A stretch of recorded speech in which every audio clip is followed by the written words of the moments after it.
بسم الله الرحمن الرحيم. صاحب السمو الملكي الأمير محمد بن سلمان بن عبد العزيز ولي العهد، نائب رئيس مجلس الوزراء، وزير الدفاع، معالي قائد الجيش الباكستاني، الفريق الأول الركن قمر جاويد باجوا، أصحاب السمو والمعالي،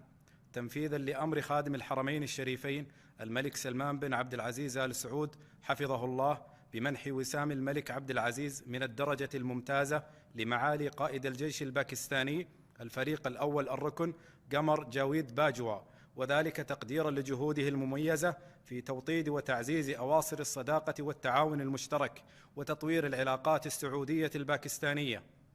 يتفضل صاحب السمو الملكي الأمير محمد بن سلمان بن عبد العزيز ولي العهد، نائب رئيس مجلس الوزراء، وزير الدفاع، بتقليد الفريق الأول الركن قمر جاويد باجوا وسام الملك عبد العزيز من الدرجة الممتازة.